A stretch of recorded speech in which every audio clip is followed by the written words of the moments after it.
What does that mean? To take something in. Okay, excellent. To absorb.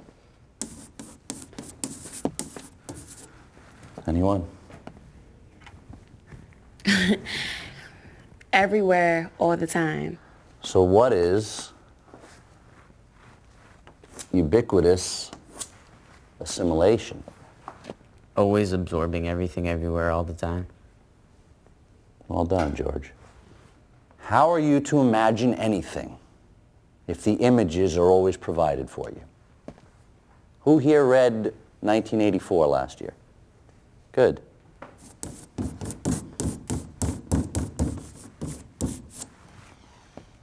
Anyone?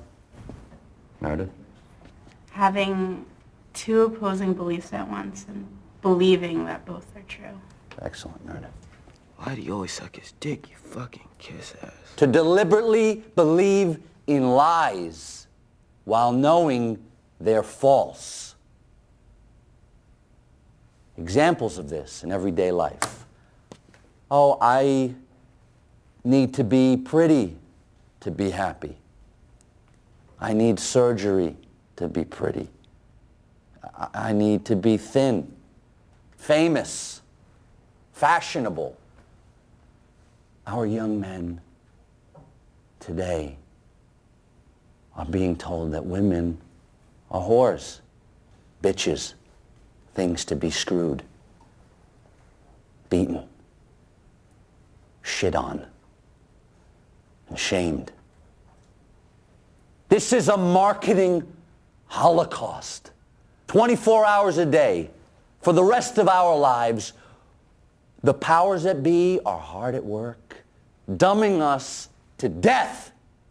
So, to defend ourselves and fight against assimilating this dullness into our thought processes, we must learn to read, to stimulate our own imaginations, to cultivate our own consciousness, our own belief systems.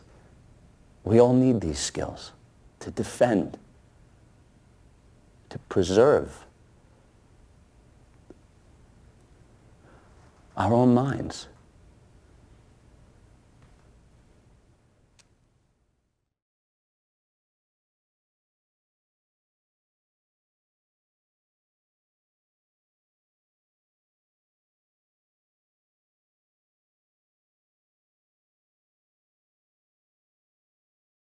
John Lilly once put it this way: there are no limits at all to the human mind whatsoever, except those we impose on ourselves because of our beliefs.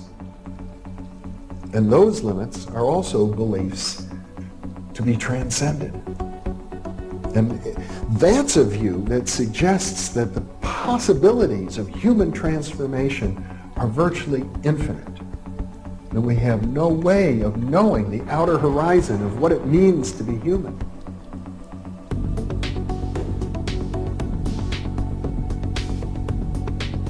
And really, to understand all this, everything, you have to go very, very deep into a study of history, consciousness, neurophysiology, everything. You have to be the supreme eclectic type of leaning, and you really have to be wanting to know who you are and what everything's about.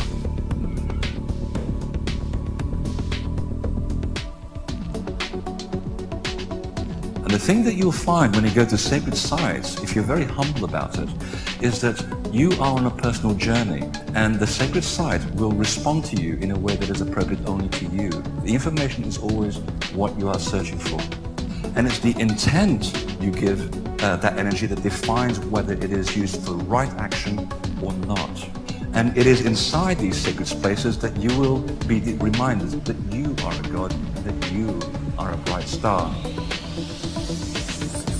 So what you're trying to do is move through the course without ricocheting off walls or creating karma. You're trying to slide through things smoothly. How do you do that? It's called flowing. There's a technique that you can do that will allow you to touch some part of your inner being that has more knowledge than your conscious state does.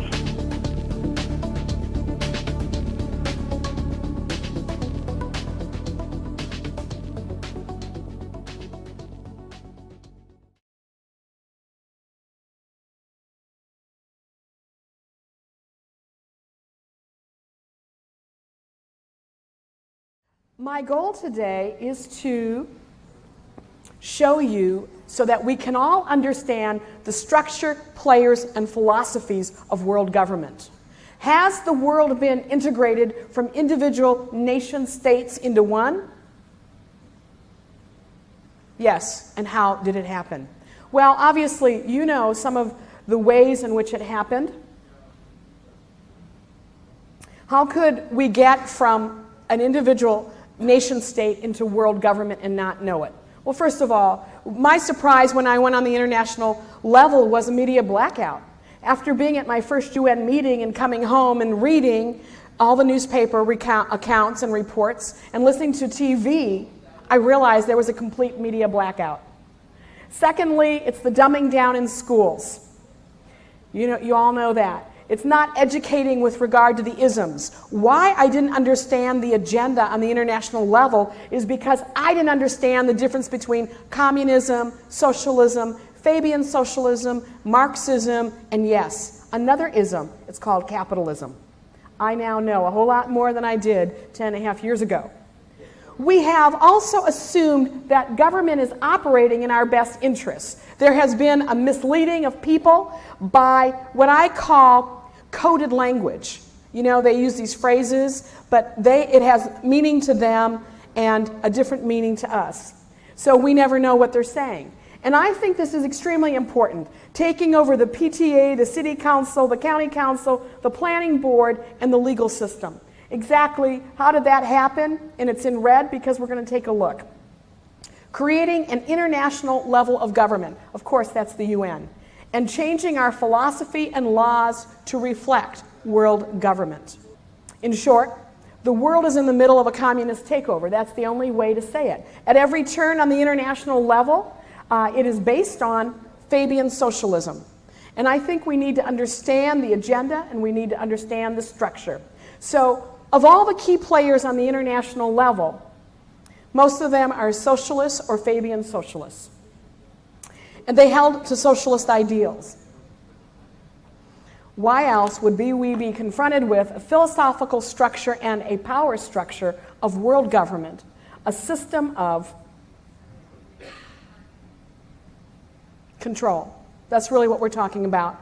Everything that is going on is controlled. The news media, things that happen, 9/11, what's happening overseas on the war zones around the world, it's all control. They know exactly what they're doing. It's only you and I that we are at a loss for words and we don't understand what they're doing. We're going to look at three things: globalization, the changing structures of government, and a changing philosophy.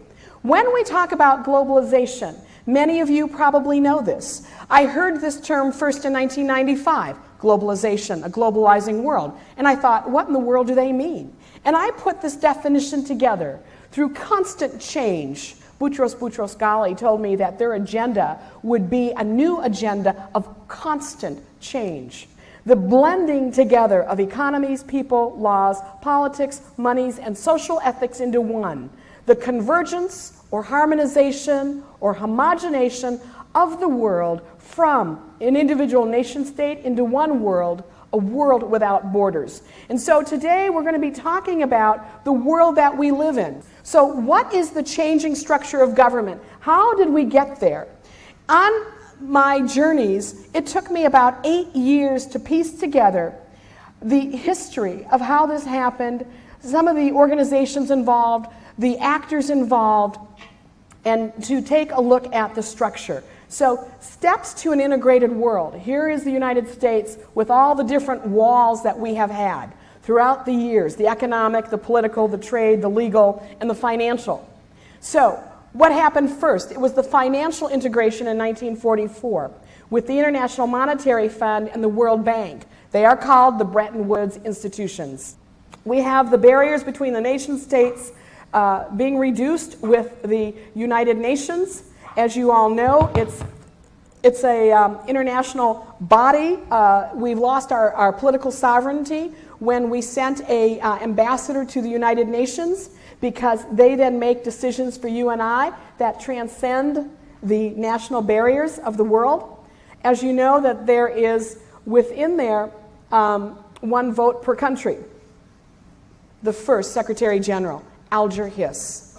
I ended up in one of my early meetings sitting next to a man who was the special assistant to Alger Hiss at the founding of the United Nations. And I gathered up my courage because I was just starting in this business. And I did an interview with him. And unfortunately, my tape, I've learned a lot about being a reporter. My tape recorder, the batteries ran out. And there I am doing this very important, he was, the guys I interview are always tall. So here I am, And I looked and I saw that it wasn't being taped, but I said to him, Alger Hiss was indicted as being a communist spy. And this man, God bless him, he's probably a Methodist, said, "Oh no, they said so many horrible things about him, but he was the most wonderful man there was." Moving on. The United Nations Charter, as you know, is based on the Russian Constitution. It's so different from the Russian Charter, it's so different from the U.S. Constitution. We all know that under the UN Charter, the rights come from government. They are limited. They can be taken away. And basically, it's a whole feudalistic system compared to the freedoms that our forefathers built for you and I in the Constitution. In 1994, the trade barriers between the nation states fell. And what we have with regard to the General Agreement on Trade and Tariffs, it was 27,000 pages long. It was a lame duck Congress. And basically what it did was it removed all the barriers between the countries of the world. The WTO has its own court with the power to fine, as you can read in the newspaper. And for the first time, a businessman in the United States or a businessman in South Africa or South America or Vietnam or Cambodia or China no longer just compete with their counterpart across the street or across the state or province, but everybody now competes globally, bottom line. And that's not just a businessman, it's everyone. The United Nations, the WTO, have 16 key areas of trade integration, 27,000 pages. They have a lot of details there. And what we now have and what's coming up is the reduction of agricultural subsidies, not only in Europe, but here in the United States. Think what that will do. We already have an onslaught of very cheap products coming from China. And the textile industries, the manufacturing industries, now it's agriculture. Now, the WTO is part of a global trade, but in order to make the world more manageable, they decided to put the world into regional trading zones. And so we have the free trade areas of the Americas, now called the Americas on the left. We have the European Union in the green in the middle. We have the Middle East that they're trying to get together.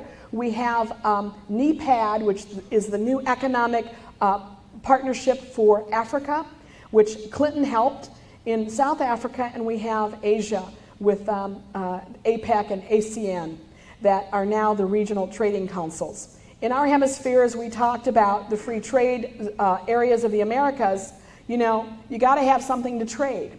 And so what they're really doing is destroying a lot of the farming in America so that we can now open up the gates for agriculture to come from Latin America. A very famous man who will be identified in a moment as Stalin said, "Divide the world into regional groups as a transition stage to world government. Populations will more readily abandon their national loyalties to a vague regional loyalty than they will for world authority. Later, the regions can be brought all the way into a single world dictatorship." Do you see what I see? We are in the middle of a transition. And in order to do that, they have to do it with our currency. So if you take a look at the dollar, we are now down to 66 cents on the euro and about $1.07 on the yen. From 1971, the value of the dollar has dropped over 66% between these two currencies. The legal barriers came down in 1998 and 2001. In 1998, the International Criminal Court was birthed. For the first time since Rome, an international authority has the ability to transcend the sovereignty of a country to arrest, to search and arrest an alleged international criminal. And of course, we know about 9/11. The World Economic Forum moved from Davos to New York for their 2002 meeting. And I was there, and I was able to ask a number of key people, in light of 9/11, is it time to internationalize our police force? Senator Bob Graham said, it showed us what the consequences were of non-assistance across international borders. It is time to internationalize our police forces. Former Senator Sam Nunn, who now works for Ted Turner, said, I think so, both in this country and abroad. I interviewed the Secretary General of Interpol, Ron Noble, who's an American, and I said the same thing. And he said, before we harmonize laws, we need to have communication between the world's police. And so we are seeing a complete shift of what's happening. FBI training centers around the world. It's amazing, as you know. Lastly, there was the financial integration. And there are a number of countries in which different things happened with regard to financial integration. Nixon, the Group of Five, now the Group of Eight. Banking deregulation, which we talked about. The repeal of the Glass-Steagall Act and Sarbanes-Oxley, and a number of other things that are happening. So when there are no more borders, it is easy to control the world. And we are on target for a global stock exchange. I have been monitoring this. In fact, I even write about it in United Nations Global Straitjacket. Now, I've got to move and fly because I have 5 minutes. So I'm gonna press this little button as quick as I can, because I want you to see that what happened in 1992 is that the world was moved from a pre-Christian worldview where man had dominance over the earth to a pagan philosophy through, this was the 1992 Rio Earth Summit. And again, Prince Charles played a major role behind the scenes to get this agenda to fly. The world now has dominance over man. Sustainable development says there are too many people on the planet. We can't feed all these people. We have to reduce them. And the Earth's resources must be preserved and conserved. And guess what? The UN is the only global organization in a position to do this. And so, what are they going to do? Terry Schiavo is only the beginning. Whether it's famine, disease, what Dave and Joyce talked about, wars, genocide, condoms, abortion, late-term abortions, homosexuality, the whole 9 yards. This is what sustainable development means. So we have the Earth's resources must be preserved and conserved.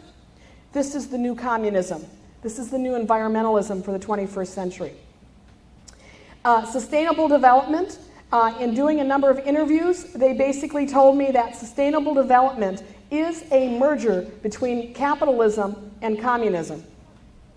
I was at my desk one day, I spent a lot of time at my desk, and I said, Lord, where does sustainable development come from? And I was logically thinking, well, it's not in our Constitution. It's the opposite of our Constitution. The Russian Constitution. And I just happened to have a copy of the Russian Constitution. It was the 1977. And I started reading it. Chapter 2, Article 18 describes sustainable development.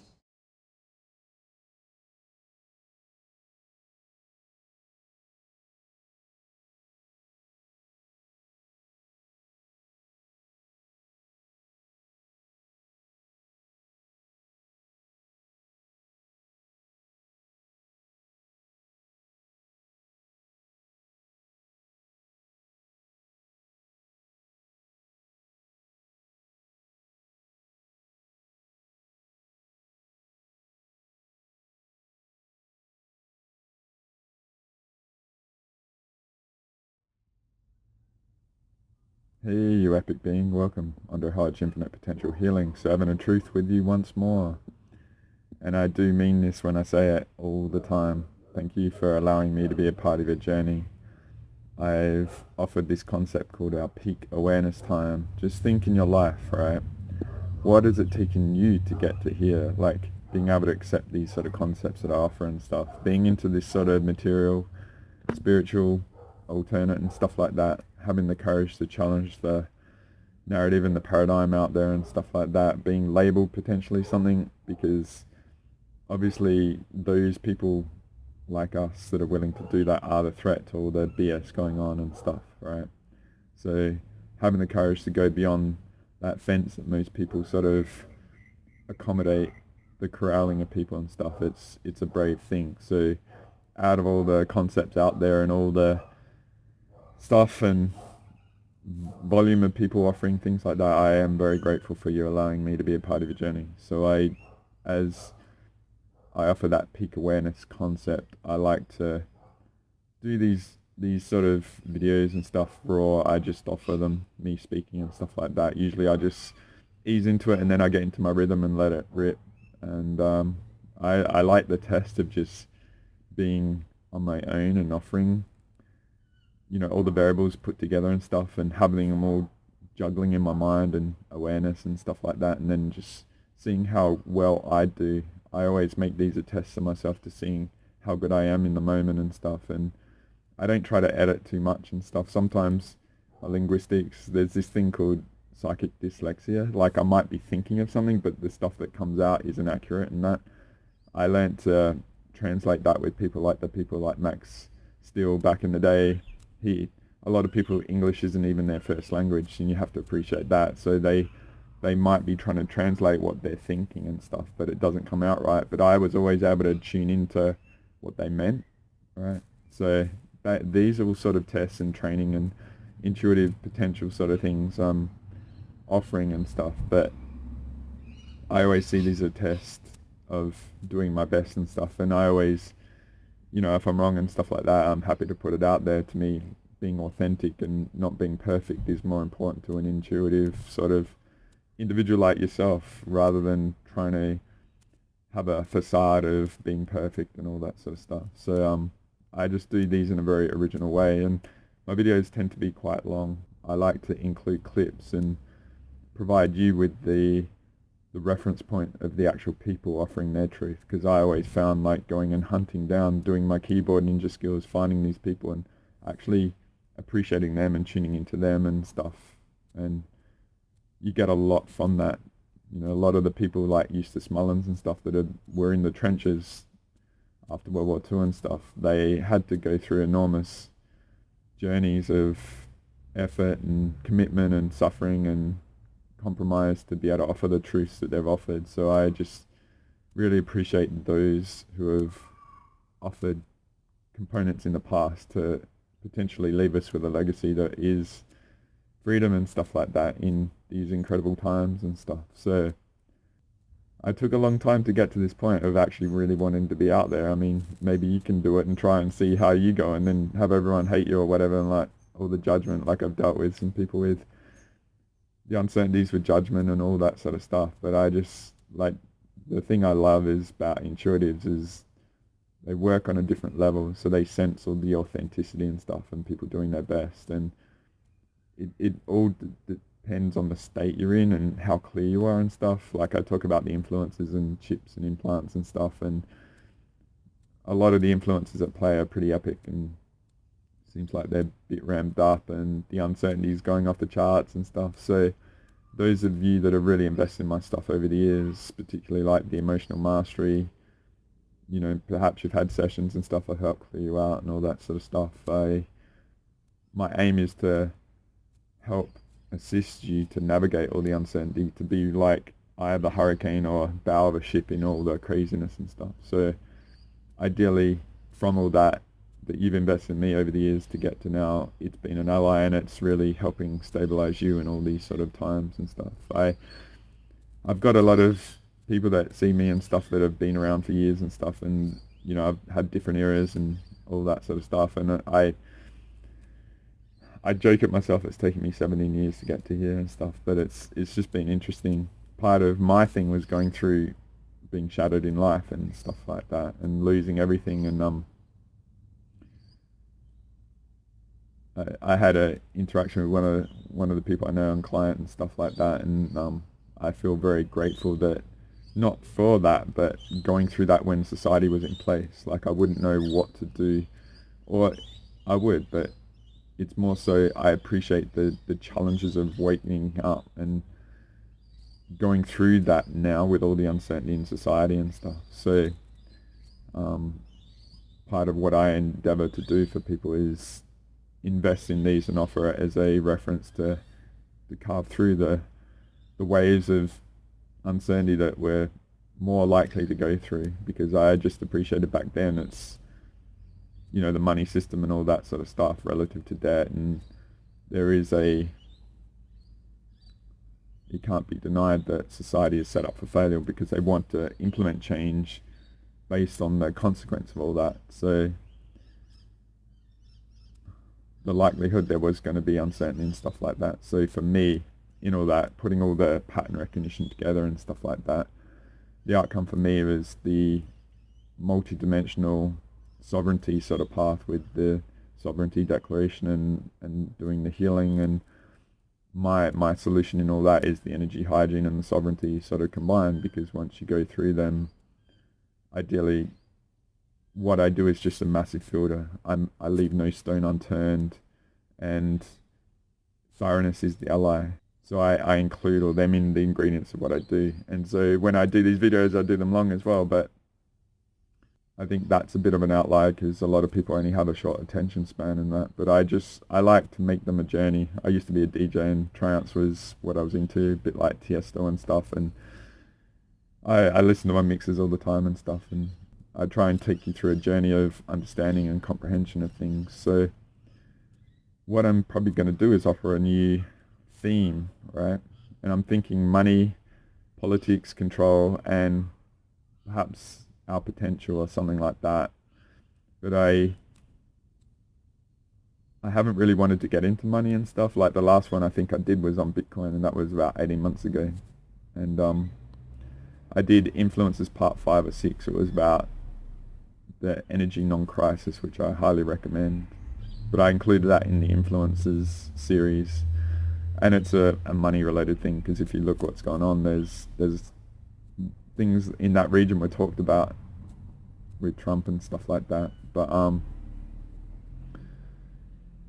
I prefer to offer solutions on the multi-dimensional, because I ideally want people to stay on that, because everything percolates through, right? We've had this disconnect between the multi-D and where we're at.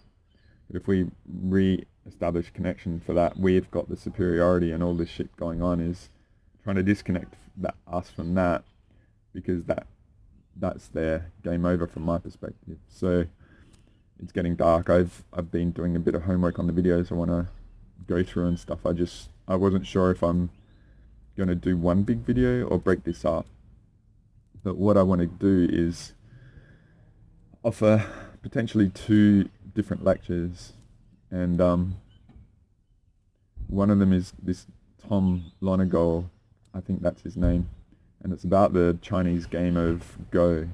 And the other one is this lady, because I was just, the events this week are quite interesting and profound, and I think there's huge uncertainty, and there's a lot of polarity against people such say as Trump and stuff like that relative to his moves. And the polarity is by aspects of, say, the media and control that don't want him to succeed, so they're creating a lot of polarity against him and stuff like that, thinking what he's doing is wrong and all this sort of stuff. And because of the fear and the uncertainty, people gravitate to the external sources like that, because they don't have the appreciation of the mechanics of what's going on in the world. But it also, like, the patterns are very complex, right? It's not like 1 + 1 = 2, it's like 1 + 1 = 10 or 1,000 and stuff. So I've got some ways to help you decode it and translate it and see through it all, right? So because one thing I want to get into is just basically it's like the era of globalization is potentially coming to an end, and what that means relative to the World Trade Organization and things like that. Because I'm 49 now, all right? I don't feel it. I still do a lot of fitness and kick butt and all sorts of stuff, right? And push hard, all right? Harder than ever, and I feel better than ever. And I've had some real big victories this last week or two. And I literally see a recent era, and what I do a lot of the time, I actually get beaten up and I get into a state where I might be at a disadvantage, and then you go hardcore into all the stuff where you test yourself at the worst times. And there's a really cool scene from the movie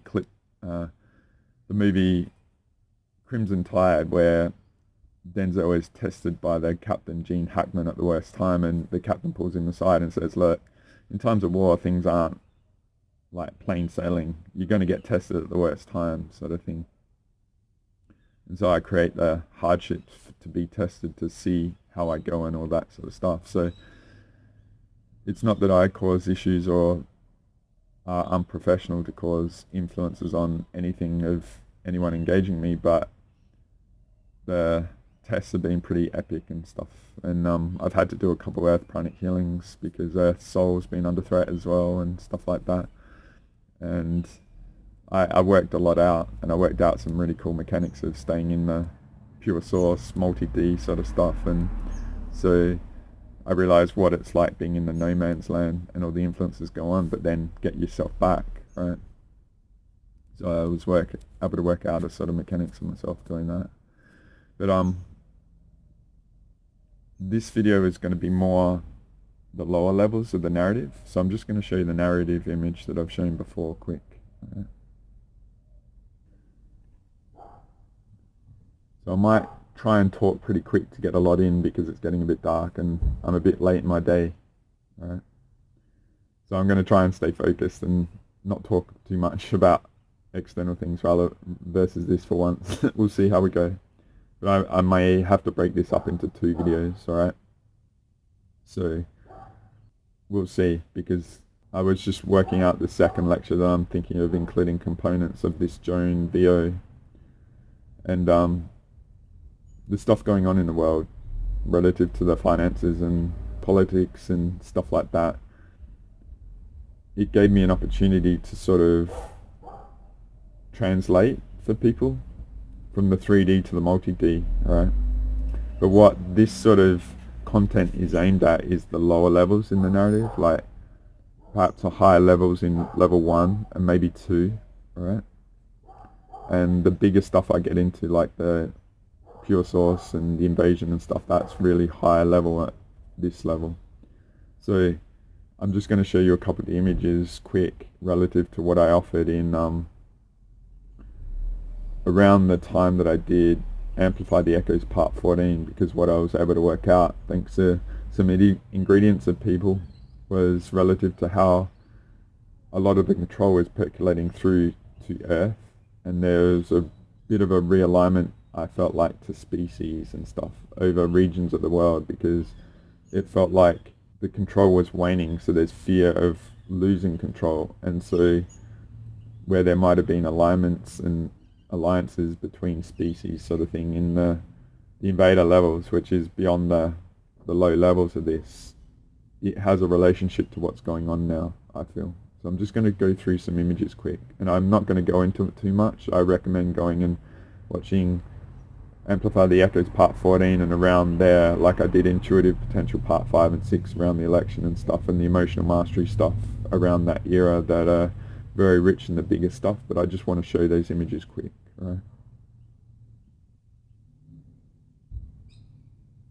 So this was an image relative to how we think things are, and the green is the relative to the energy of the life force. So everyone's flourishing in abundance. So there's no need for conflict in sort of the political and species sort of stuff. So we think it's just like red and blue or whatever and stuff. But from my perspective, it was like a different alliances between different species. So say if the blue is a species and the red is a species, then there was different variables in each sort of party in that, right? So when things were good, the unity was there, it didn't matter, right? So this is like at the soul level of the beings in control in human body tech, right? And they probably don't even know it as well because of all the stuff going on. But I appreciate there's a bigger level and an apparatus going on. And so I'll get into that ideally in some influences stuff. But I touch base on that in influences part 7. Right? But I'm just going to move on quick.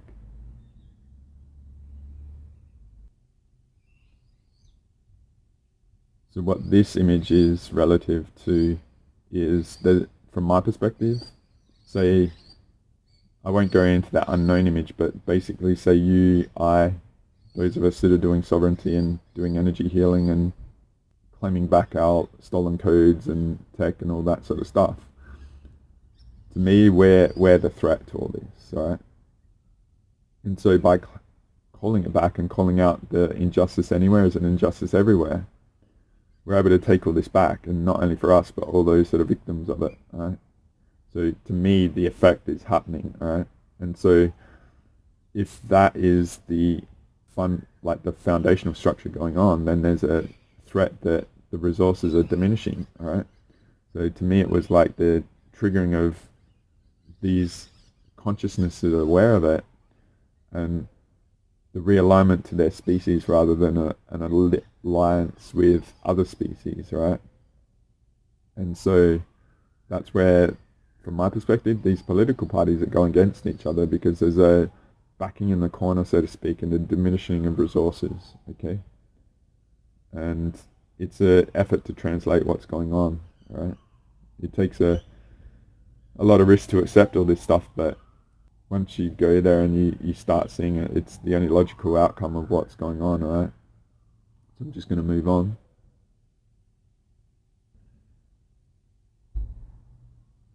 So then all this translates to the different regions of the world. So different countries have different control and all that sort of stuff. And this also translates to all the spiritual infiltrators and stuff like that, right? So the green is like pure source aligned with earth and that. And the different colors are the different species, right? So when things are good, like the green bar energy down the bottom is like that first image I showed just before. When everything's good and they've got control and they're harvesting lots of resources to maintain themselves, there's the species and the invaders, they don't have this infighting and all that sort of stuff, and they're all collectively dominating everything. So from my perspective, our planet's been dominated for the last 25,000 years, right?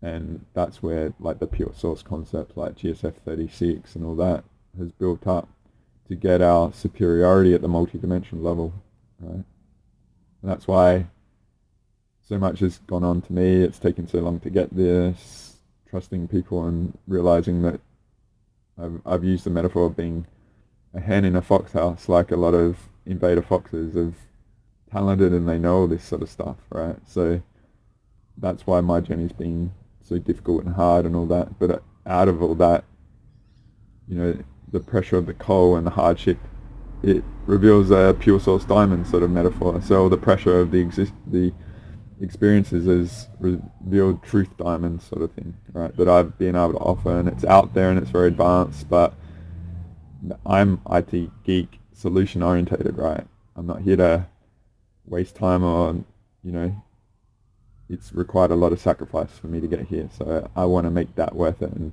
purposeful, right? So where I'm at now is what it's all been about, right?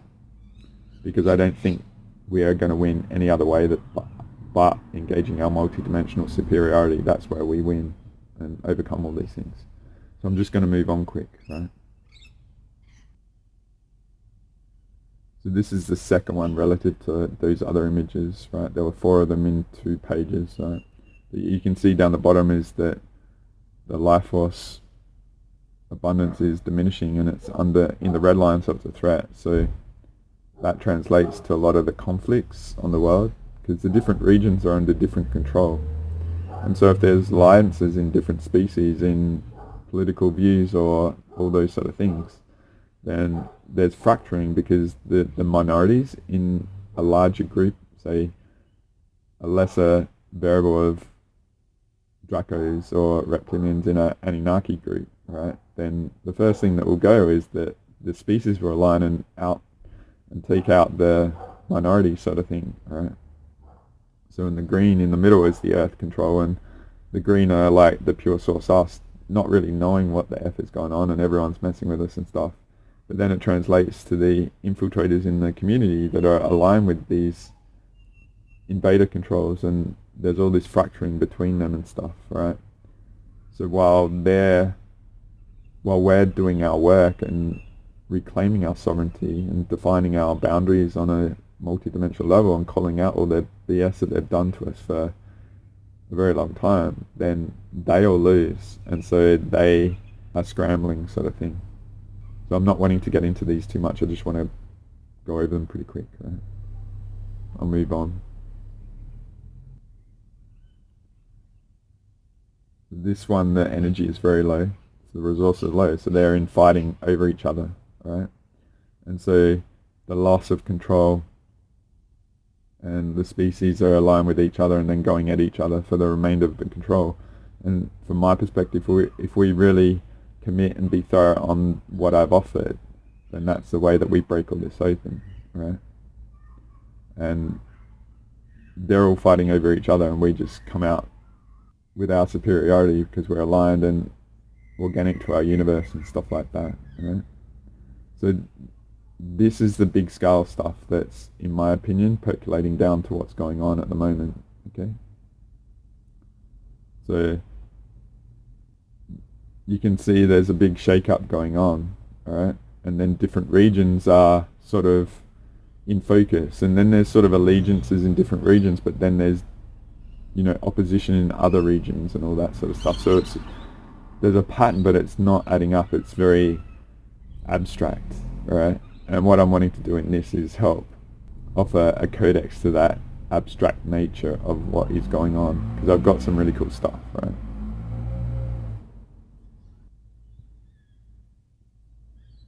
So I just want to reintroduce the contrarian view pretty quick as well, because I talked about this in our Intuitive Potential Part 5 and 6, all right, relative to around the US election, right? So with the contrarian, right, you can see a lot of the attitudes to things. It's like the herd is seeing things in a particular view, where I'm offering, right, what you can do now is whatever, say, the media and all that, and other people are portraying as negative, what is the good in there? Just flip it, all right? Do some muscle training, multi-dimensional muscle training with contrarian view at the moment with everything going on, right? Because I'm sure after you see this, if I make it to, it'll really translate a lot, and you'll be like, holy crap, right? And ideally it will be a codex to see through everything going on as well, right, in a different way. I'm just going to move on.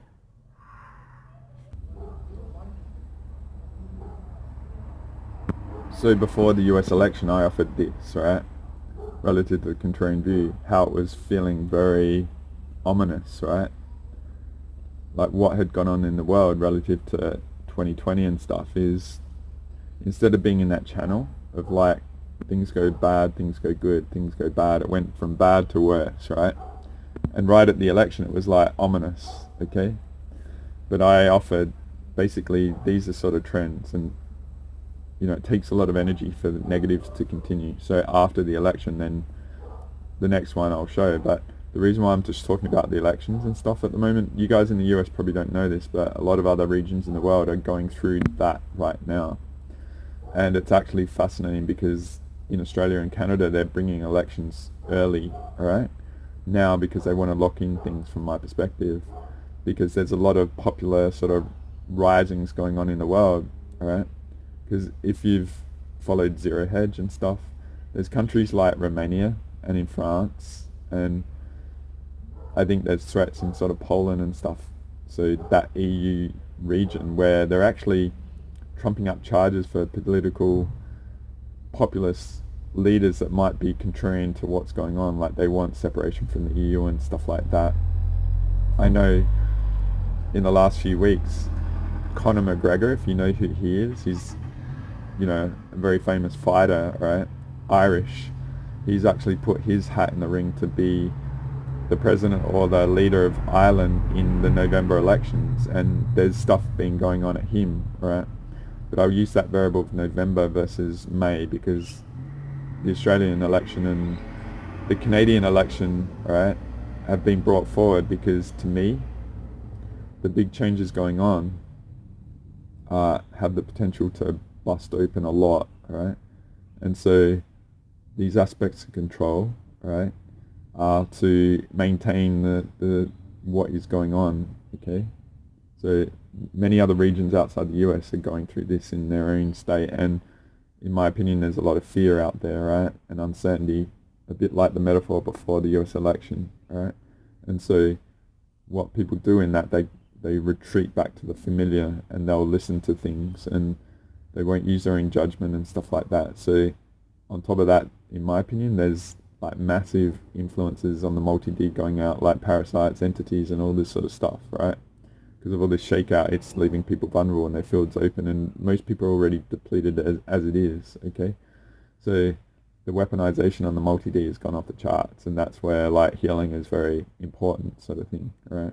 Because you might be caught up in this and have very bleak views, but it might be chips and implants in you and stuff, and then others might have entities and clouds over their heads and stuff like that, because there is a very huge uncertainty about our future, right? Like the way forward is very clouded and all that sort of stuff. But I'm just going to move on, right? Because I want to show the third one in this. The reason why I want to show this third one is what I offered relative to the election of Trump, and I called it before the election, right? The ominous was the red falling through the trend, right? So it went from bad to worse, so to speak, over those 4 years, and it was very ominous.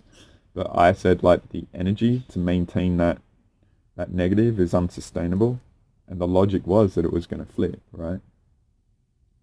Because it was wanted, from my perspective, okay?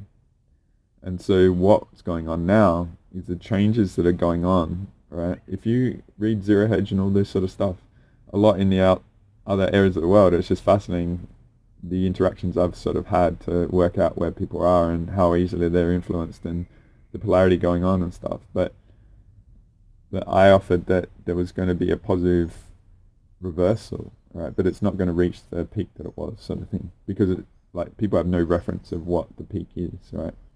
So I would just offer the variables going on at the moment. You know, there's a lot of information flack and negative perceptions of people to make you think they're the threat and all this sort of stuff. And I'm just trying to be very basic here, but I would offer part of what's going on is relative to this green rising, like positive momentum sort of thing. Okay, and I'll get into it in a little bit. All right.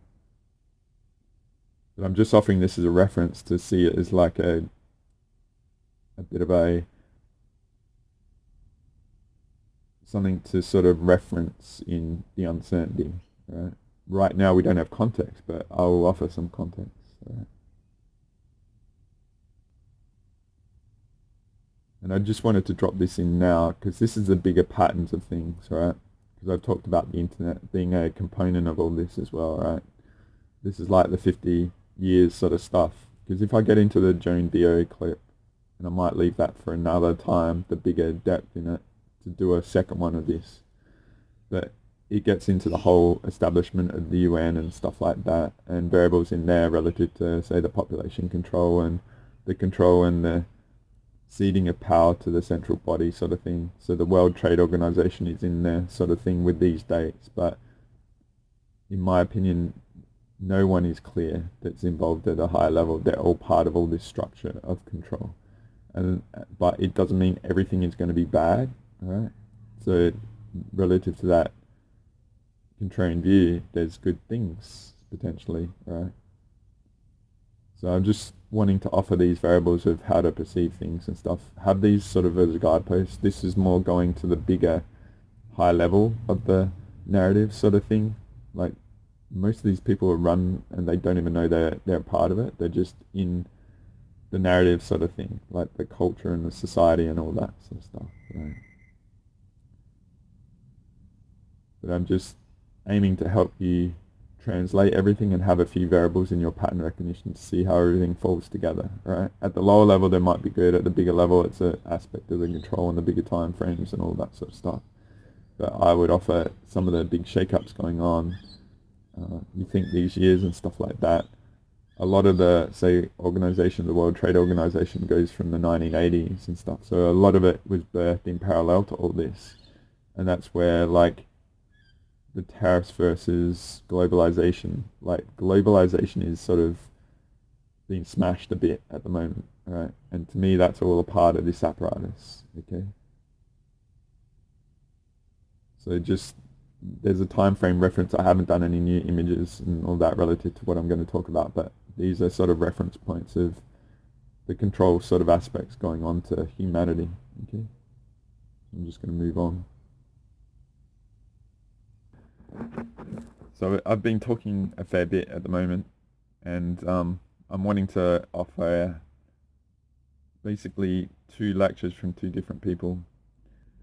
I've got this 25-minute one from this guy by the name of Tom Ungo. I don't know how to pronounce his name correctly, okay?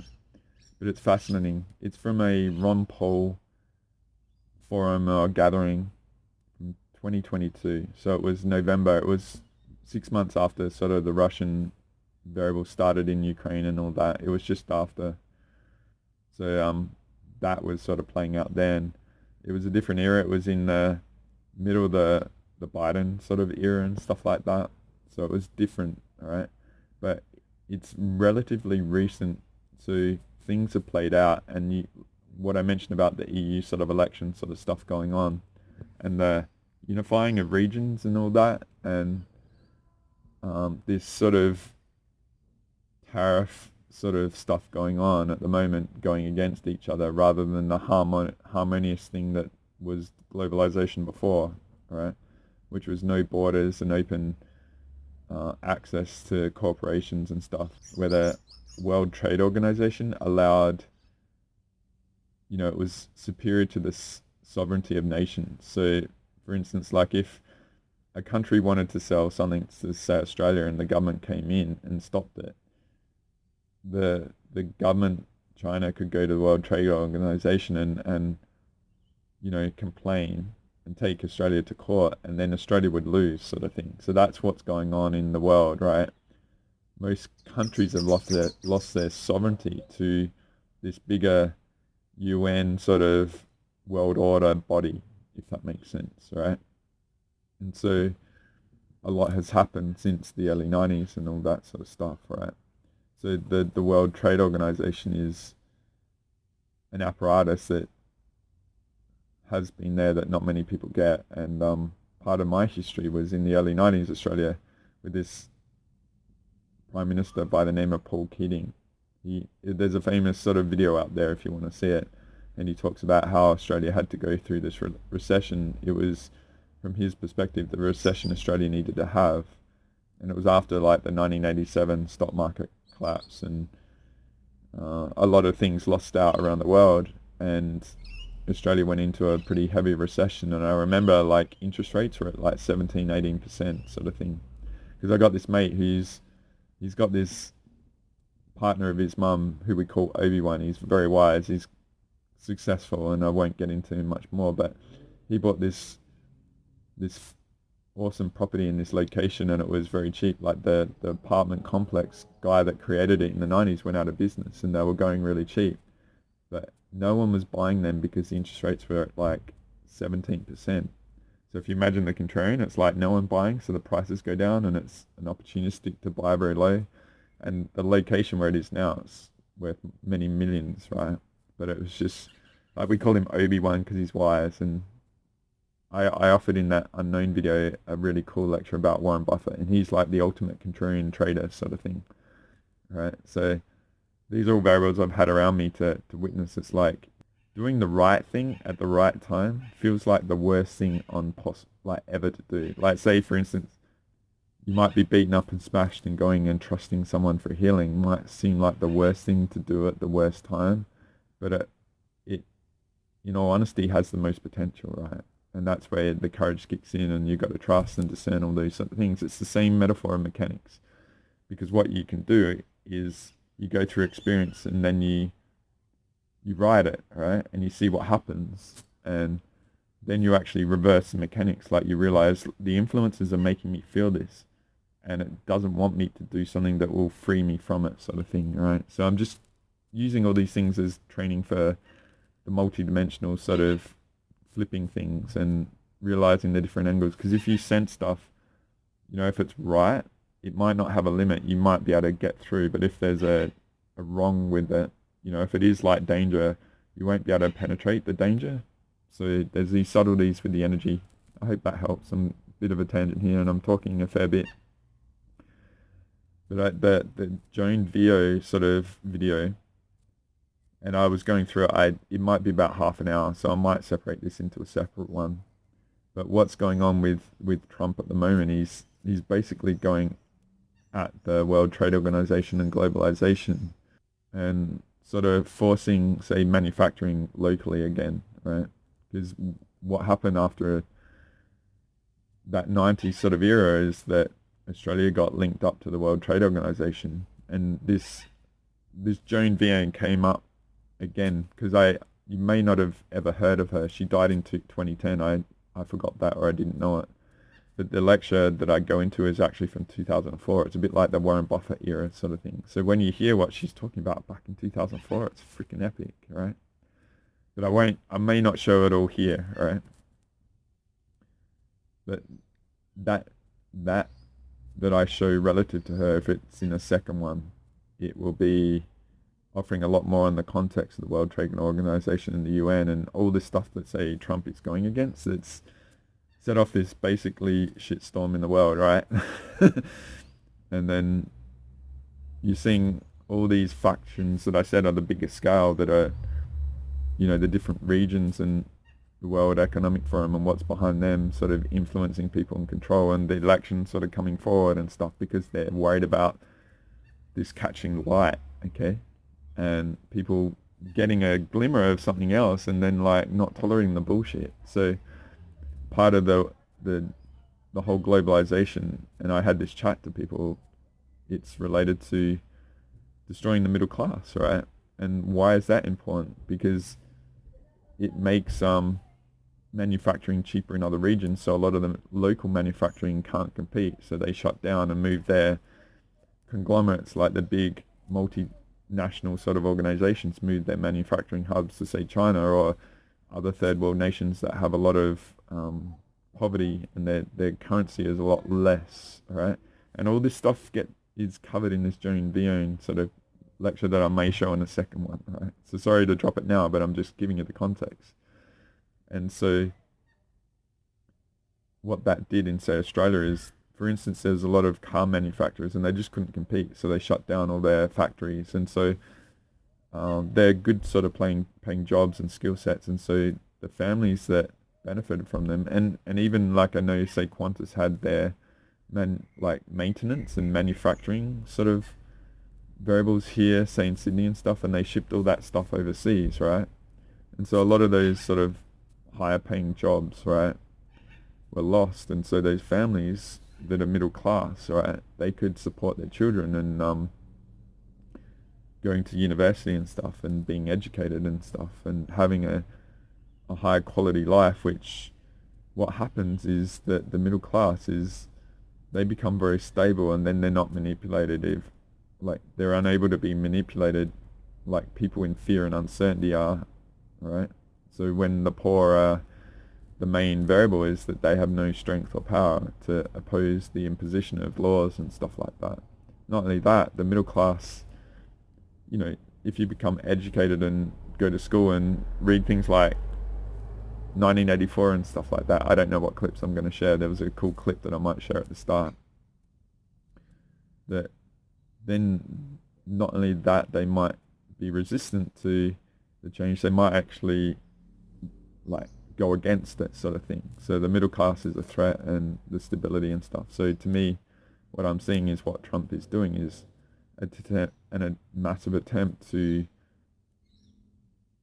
bring the middle class back, right? So that's that contrarian view, like it's been so bad, and this stuff is incentivizing companies to reestablish their manufacturing locally. So he's putting tariffs on the countries where a lot of these manufacturing hubs are to incentivize it's cheaper to work back locally. So it's already happening. If you follow Zero Hedge and stuff like that, not the mainstream, they talk about a lot of, say, the chip manufacturers as like Intel or the other ones. They're prepared to spend billions in big factories in America to start producing domestically and stuff like that. So it's already been happening. They've already known this is coming, but by imposing tariffs on the manufacturing base where they are, it actually triggers that inertia in business to look for the cheapest way, right?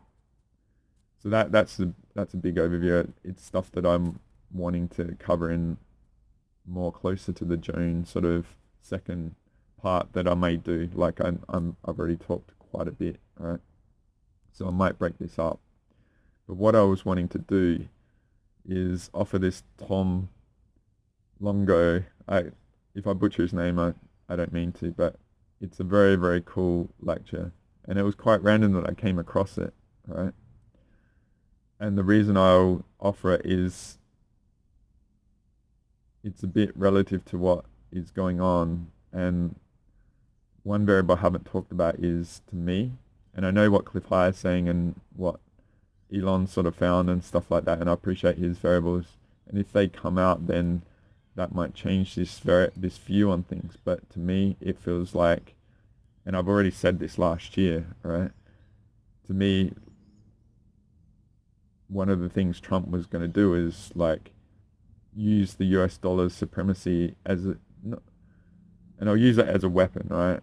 It's a harsh word, but it just gets to the point. Because one of the things I noticed with the tariffs is, and I haven't gone into it much, I just heard a bit of I've actually tried to avoid it, but I realized like it's influencing people, and I thought I'd help with offering this teaching with my finance background, because if you don't know, I taught myself currency trading too. I had to learn about banking and all that sort of stuff, right? I might just show a book quick, right, while I'm here. The Unholy Trinity, the IMF, World Bank, and WTO, right? This is one of the books that are out there that I've got relative to all these components, and it gets more into the Joan Dion sort of stuff, right?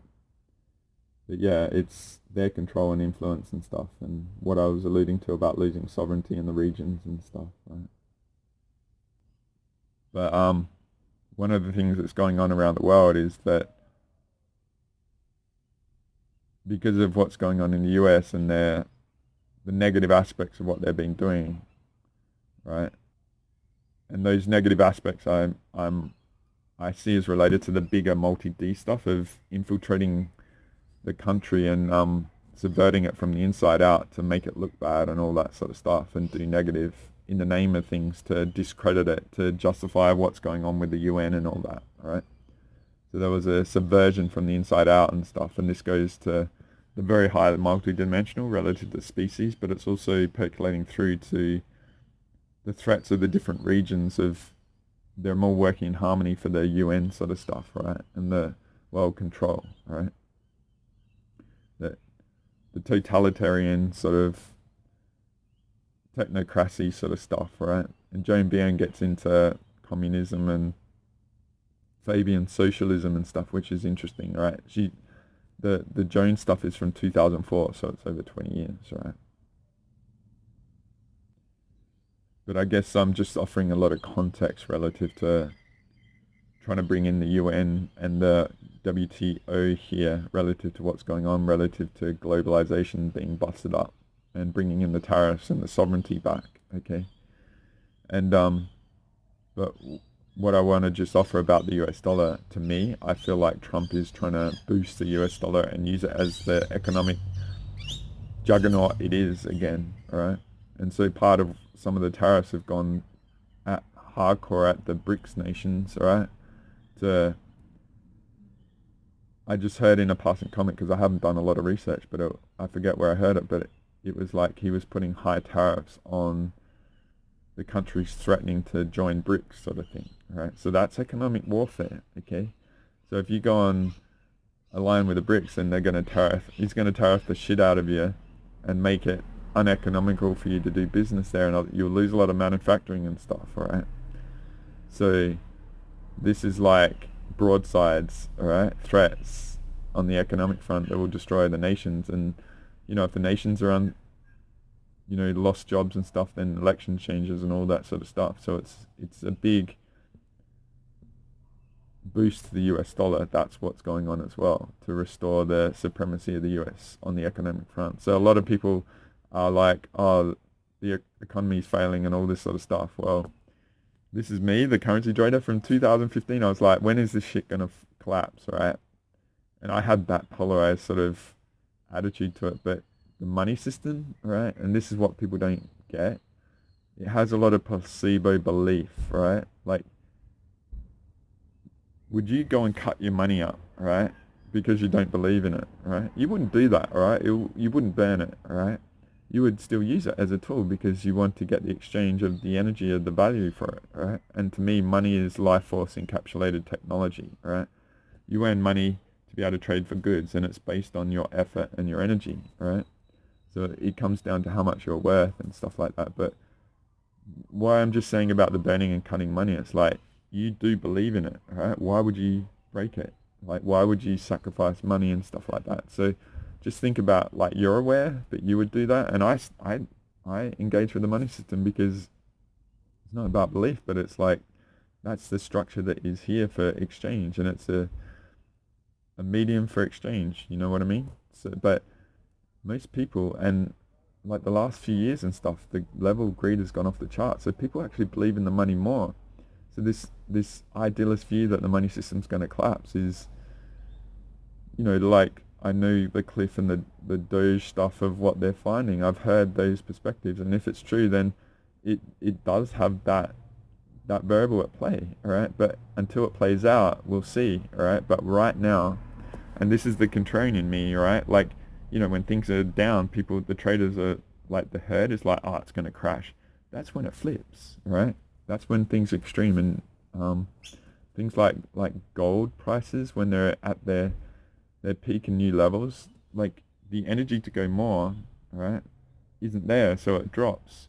We'll see. Like, I'm just saying the fundamentals. Whether the fundamentals are accurate now, we'll see. But what happened through COVID, I don't know how many trillions, like 60, 70 trillion was pumped into the system. But the reason why they had to raise interest rates was to get all the money back, right? And so potentially there's a lot less money out there, right? And things are extreme and all that sort of stuff. And I'm just offering the fundamentals because they're important to have there. If something changes, then that will happen, and I'll correct or offer, like, the new data variables are playing out. But I feel like Trump is, like, you just think the logic. Why would he want the US dollar to collapse if it's such a weapon in the world, okay? To me, like, someone, like, he goes to fighting and stuff. He loves that. Like, he'll go to war for sort of things and stuff, and he won't hold back, and he'll dominate, like, absolutely destroy. In business, he's a warrior sort of thing. So from the logic perspective of having a weapon, why would you want to destroy it for the benefit of others? You would want to re-empower it to use it as leverage and stuff. So to me, we'll see what happens. I don't think it's going to collapse, right? So, and like I said, I could be wrong, but right now the fundamentals with the data, like, this is like reining in the finances of the US is improving the economy, which will improve the stability of the dollar and all that sort of stuff. It's just, you got to see how extreme it's been. Perhaps it's been as bad as what it is. And if they're like, all the jobs have left and all the corporations have left and all the, the investment and the trade balance and all that sort of stuff is so imbalanced, and doing these tariffs to flip it all and gaining sovereignty back and drawing in the domestic manufacturing, so there's a lot more surplus of money and stuff, the quality of life will go up and stuff like that. So they're just very interesting variables to offer and hopefully translate stuff, right? But this first part, what I was wanting to do is get to this Tom Longo video, and what he's talking about is the game of Go, right, relative to the politics going on, right? Because there's been some things like, perhaps like Trump's wanting to have peace with Russia and Ukraine, right? So that's like positive. But then there's things like Greenland where it's like they're going against each other and stuff. And then there's the Middle East where he's aligned with things and supporting of them and stuff. And there's all these like, well, there's 1, -1, +1 and all this sort of stuff, right? So if it's like a game of chess, it doesn't add up. But this Longo offers this Chinese game called Go relative to the way to translate politics and global dominance and stuff like that. So I've talked a lot, all right? I don't know how long this is going to be, but what I wanted to do is offer this really outstanding lecture from him. I'd never heard of him before. I may have read some of his stuff, but his view on politics, his passion and his fascination of things and stuff, it's really like, it will be quite original. I think like what I might be doing is offering like a shorter clip at the start relative to Joan Vio, so you just get a taste of her, because I'll look to offer a bigger one probably on its own now, all right? And it will be very good of translating the stuff I said to taking it into that second one, because it's getting a bit late and I've probably been talking for close to an hour and stuff like that. But this particular lecture from Tom, it was really profound for me. It was such an awesome way to translate the craziness and the abstract nature of what's going on. So I think it'll have a lot of potency for you as well to help you see through. At least have sort of a pattern, like the algorithm that I have to reference things, because there's all these ingredients going on, and he's good because he's, from my perspective, he deals with truth in the lower level narratives of seeing people and players and the strategies going on that will help get through all the information BS flack that's been going on, all right? So what I'm going to do is just leave that here with you, and I'll see you on the other side, all right? Enjoy. I think you'll get a lot from it, okay?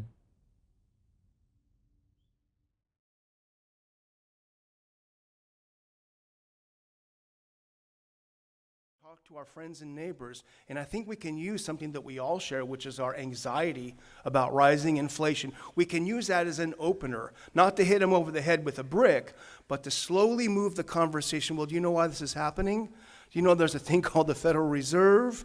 Do you know there's, so I think this is a positive thing we can take hopefully away from today, is how to talk about costs in relation to our foreign policy. But another great speaker who's going to talk about cost on a global scale is our good friend Tom Luongo, who has a blog that I highly recommend, Gold, Goats, and Guns. I like those 3 things pretty much. You'll see him on Lou Rockwell's website. You'll see him on Zero Hedge. He springs up like mushrooms because he's got very insightful analysis, and he looks at the bigger picture, and that's why we really wanted Tom to join us and give us the bigger picture. So please welcome Tom Luongo.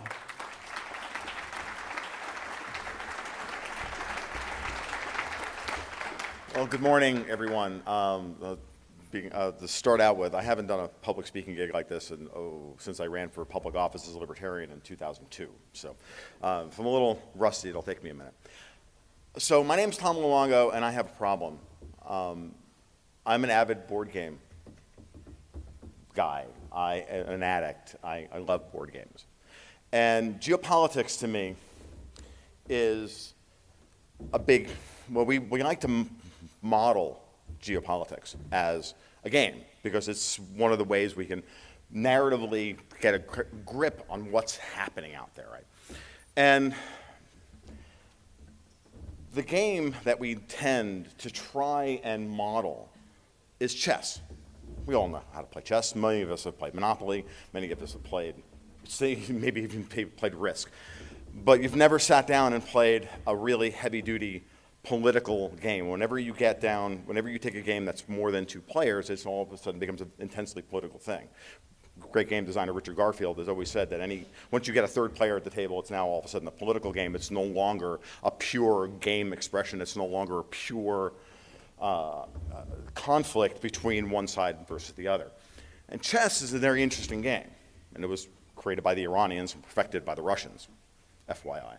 So I always find that very interesting when I think about that, right? The Iranians created this brilliant game, but chess is a goal-oriented behavior game, right? It's a very specific type of game. And game theory and game design is a very important thing to me because it's what allows me to do the systemic analysis of what's happening around the world. And I've been playing games my entire life. So when I look at chess and I look at the arc of a game of chess, the goal is, of course, capture the king, right? And so it's just an existential fight between two groups, black and white. Whose king is going to get captured first? And it's a very good metaphor for trying to figure out what's going to happen when this guy fights that guy. But that's all it's good at. It's not good at anything else. So during Daniel's opening remarks today and during Scott's remarks, Daniel touched on the fact that that American foreign policy establishment doesn't understand Russia. Scott just touched on the fact that the American foreign policy establishment also doesn't understand the Chinese. So when I sit down to try and explain geopolitics and I try to look at the world and I try to create a narrative that I can communicate to the world what's going on out there. There's all this noise, there's all these headlines. What does it all mean? What does it reduce down to? What's the big takeaway? Because that's what we all need in order to get through our days, because we're all just really too busy to keep up with all this stuff on a daily basis. We have to go out and do the world. We have to go out and do our thing to make enough money in the world to feed our families and all the rest of it. We don't want to spend all day trying to parse all these disinformational, malinformational headlines that we get on a daily basis from the British tabloid press, from the American press, and from everybody else, right? So what do? We can't be too reductionist about things and distill everything down to a two-player game. The West versus Russia, the West versus China. Because it's not that. The better way to look at this is the ancient Chinese game of Go. Go is the game that defines geopolitics. And worse than Go is the fact that geopolitics actually isn't a two-player game of Go. It's a seven-player game of Go. Now, I want you to wrap your brain, if you've never heard of if you don't even know what Go is, I'm going to take just a minute or two to explain so that for the people in the audience who don't understand what Go is the original area control game, right? If chess is the ultimate game of goal-oriented behavior, I want to achieve this specific thing, how am I going to go about doing so? Go is the game of soft power. Go is the game of where black places a token over here and goes, yeah, I'm going to place an aircraft carrier off the coast of Taiwan. Well, I'm going to respond by putting missile systems in Poland. Well, I'm going to pay Bill Wang to build up Archegos Capital to have it explode one day and blow up J.P. Morgan's hedge book. Well, I'm going to do this over here. Well, I'm going to not increase, I'm OPEC, and I'm not going to increase oil production, right? But the problem with looking at this is that when Go is played properly with people who understand how the game is played, and you have two people with vastly different experiences, and by the way, I'm a miserable chess player, and I'm a miserable Go player. And the reason is that I don't have the time or the patience to actually devote my life to the lessons that these games can teach you. But they are games that can teach you a tremendous amount about human behavior and about the world, if you are willing to literally devote your life to it. And I know those of you who play chess, you know exactly what I'm talking about. So Go is that game of trying to place assets in play and keep them in play. And it's a very simple game, right? It's just a grid of horizontal and vertical lines and black and white stones that you place at the vertices of the spaces on the board. And here's the main rule. Ready? That asset gets to stay in play, that stone gets to stay in play as long as you can trace a degree of freedom, an open connection to the board or to another stone of the same color. The minute those stones, those white stones, for example, get surrounded by black stones, all the white stones get captured and go away. Now, if you don't think that that's what geopolitics is all about, that's what we're doing on a daily basis. Every one of these headlines you see, every specific piece of information that Daniel talked about, Scott's talked about, and I'm sure that Lou and Dr. Paul will talk about, are going to be moments of that. To me, these are all just stones hitting the table every day. And I'm trying to make sense of the pattern of what that actually means. Because Go is this wonderful game of fractal information, where you can get sucked into a knife fight. And this is like people like Victoria Nuland and Anthony Blinken and John Bolton. They get sucked into these idiotic conflicts over these little tiny things, thinking they're so terribly important, and all they are is this little teeny portion of the board. And you're fighting intensely and killing people, thousands of people around the world, for what purpose? Oh, well, I needed to take that little piece of territory and create a permanent structure that allows you to hold on to that little thing there, because their need for control is so unbelievably ingrained into their being that that's what they do. But then you take a step back. You're like, well, that doesn't mean anything, because you're getting surrounded by all these other things in the process, and that whole formation is going to get wiped off the board 20 moves from now. And then it's going to pull back even farther. And so the whole purpose of the game of Go is to slowly but surely place soft power tokens all the way around the board to create a fractal pattern that eventually resolves very quickly into, well, I've controlled this portion of the board, you control that portion of the board, I've got this, we're fighting over these 5 stones in the middle, and I'm going to win by 5. The master player versus the novice player puts 25 or 30 stones on the table and goes, oh, that's the moment where you're going to lose. So, and you're going to lose because this stone is in the wrong place. And that means that at the end of this, if we fight it all the way out, I'm going to win by about 7. In reality, he's going to win by about 30, because this is a very Asian game about saving face for your opponent, right? Again, we don't understand China. But we can learn a lot about a culture's ideas from the games they play and the games that they've developed. Go is a 4,000-year-old game. So I've been saying for over a decade, since I first started writing for Newsmax a decade ago, that geopolitics is a game of Go where the Americans and the West, they don't understand how to play this game. And the Russians and the Chinese are playing Go, and they're putting tokens in play, and they don't care about what happens right here in this little moment in Syria, and we have to protect the Al-Bukamai border crossing to keep the Iranians from bringing in resupply to the Syrians in Italy. But what are you getting involved in that for? We're going to make a commodity-based SDR that the Eurasian Economic Union is going to use as the trade settlement currency for all of Central Asia. And we've been building that for the last 10 years. Or in December 2016, Sergei Lavrov, the Russian foreign minister, puts together a coalition of diplomats to go to Afghanistan, to sit down in Kabul and get all the Taliban heads together to lay the groundwork for the reversal of Afghanistan, of the Taliban, after the Americans leave, saying in December of 2016 they put Pakistan in charge of the talks, leaving the Indians out, because at that moment in time the Indians were on our side. And so the Indians were angry about this, but Sergei Lavrov led a coalition, and the Pakistanis started the talks and laid the groundwork for the disastrous pullout of Afghanistan. 5 years ago I knew this was going to happen, because they laid those stones and they put those assets in place, and they created a formation that on a Go board can't be taken off the board. The Russians have built an economic fortress around their balance sheet that is impregnable, because, well, I watch the Russians run their thing, and as a good Austro-libertarian, I'm like, oh, look at that. They have no debt. Trade surplus, selling commodity goods to the world. We're gonna get rid of all our dollar-denominated debt. We're gonna make ourselves impervious to sanctions, because the West is spending all this time trying to put assets in play that will give them the ability to declare other people persona non grata in the one area of the world that we still have tremendous control over, even though slowly but surely the Russians and the Chinese and others have been slowly degrading what looked like fortress areas of the board that they controlled and that were impregnable. But in a 7-player game of Go, where the Chinese are the red tokens and the Indians are the purple tokens and the Saudi Arabians are the yellow tokens, all of a sudden what are impregnable fortresses in a 2-player game, because it's you go, I go, you go, I go. Now it's you go, he goes, then he goes, and then he goes. All of a sudden, none of those formations are permanent.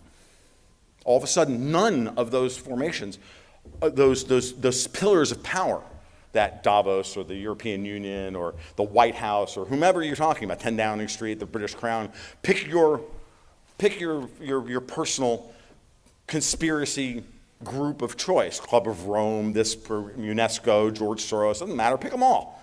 Like, all of their power structures are slowly degrading because these other players have been allowed a seat at the table, putting their assets in play, creating soft alliances with each other, because once you're into a 3 to 5 or 6 player game, now all of a sudden it's, hey, you know, if you don't attack my stuff over here, I want to attack your stuff over there. Yeah, we can do that. For how long? 5 turns? Yeah, okay, that's cool. I've been in games of diplomacy where I've lost friendships for years because I set things like that up and then went into the back room and stabbed everybody in the back and won the game. And then I had people just like look at me going, dude, like that was cold. Yeah, but the goal of the game was to win, right? I thought that was the whole goal of it. Well, when you look at geopolitics and you realize well, we're able to do that as men under a low-stakes environment, and this is why games are important, because they give us the opportunity to get all that aggression out without actually really hurting anybody, without any real, actual, honest-to-God human cost. The problem is we have people who think that they are invaluable to the world who are willing to do that with your lives, my life, my daughter's life, your children's lives, your grandchildren's lives. And so that's the world we live in today, and they honestly believe that the world would not function without them.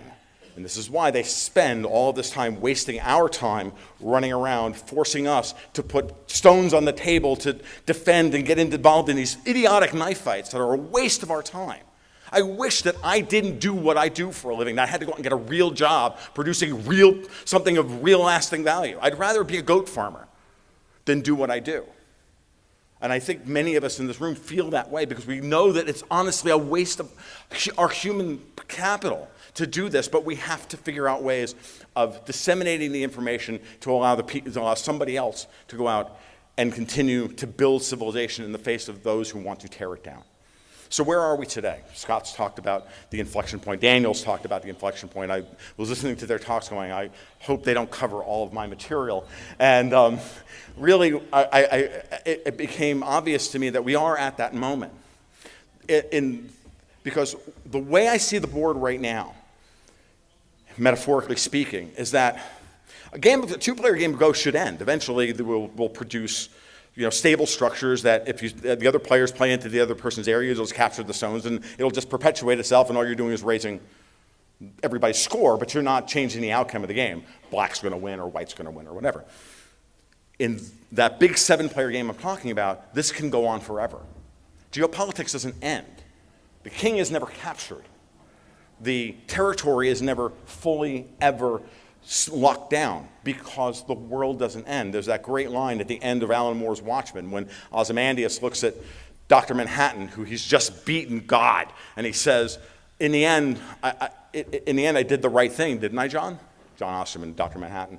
And Dr. Manhattan, the man who can literally see all of time, as a tapestry says, no, Adrian, nothing ever ends. This is the problem, the hubris of the people that we're dealing with on a day-to-day basis. I wanted to give a high-level talk today because I knew that other people would do a much better job of digging into the details. I wanted to remind everybody that the best way to look at this is you have to, I'm shaking doing this talk this morning because I'm so unbelievably worried for the future. I believe we've reached that point where the game board is a morass of all of these different tokens of different colors, and if the next person puts that stone on the table, that it's going to start breaking down all the metastable structures, and the whole board is going to just implode, and it's going to create a cascade effect that is catastrophic, unless, as I said earlier, I've had many a board gaming experience over the last 40 years, literally playing some of the greatest political board games ever made, where I've looked at the board, everybody's, and I go, you, and you, back room now, we need to talk. We all go into the back room, huddle, talk. So, if this guy does this and I do that, we can get together and we can form a soft alliance and we can win. If not, he's going to win in 2 turns and we have to stop him. Well, the global south, the green stones of the Iranians, the purple stones of the Indians, the Yellowstones of the Saudi Arabians, are no longer acting as independents. They're no longer being bribed by the West to act independently to screw up the plans of the red Chinese and the black Russians by the white hats of the West. And I've chosen my colors very carefully. And they're looking at the situation as it stands right now. And they're saying, you know what? All we have to do is say, no, all those different colored stones, they're all black. Now reassess the board. And then go back to the first rule of go. Stones get to stay on the board as long as they are not completely surrounded by stones of another color. And all those white stones and all those power, all those pillars of power that Davos thinks they have, and that Brussels thinks they have, and that George Soros thinks he has, and the Federal Reserve thinks it has, and blah, blah, blah, blah. And they're all looking at it going, uh-oh, because all those stones just left the board. And you're left with unassailable formations and captured territory. And this is what Daniel pointed out and what Scott both pointed out. The people, unfortunately, who have designed this system and led us to this moment, some of whom are the vandals of the Biden administration. I don't believe in at all that these people are incompetent. I think they're hyper-competent at being vandals, who have in their mind, a right and are entitled to rule the world. You listen to their speeches at Davos this year. It was very clear. I've never seen George Soros give a talk and look so scared. Did anybody else notice this? I did. I've watched a lot of George Soros' speeches. They make me sick to my stomach.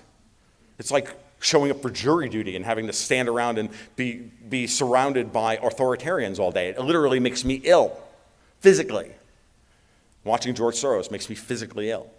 But this year, there was a little bit of hope because he was scared. Because he could see what's going to happen. And if we don't go along with their PR campaign, which is what the first 100 days of this war was nothing more than a PR campaign to bring the West, the Germans, the Americans, the Brits, into the great plucky Ukrainian narrative to fight the evil Russians. And that PR campaign has failed. And they know it. And they sacrificed thousands of Ukrainian lives, so thousands of brave men and women in the Ukrainian armed forces to put Zelensky on tour like he's, I don't know, freaking Shakira. How pathetic is that we live in this world? And so now, right now, and you can see it since this invasion of Ukraine began, and it's an invasion, I make no bones about it. The Russians are not in the moral right here. War is never moral, it's never right.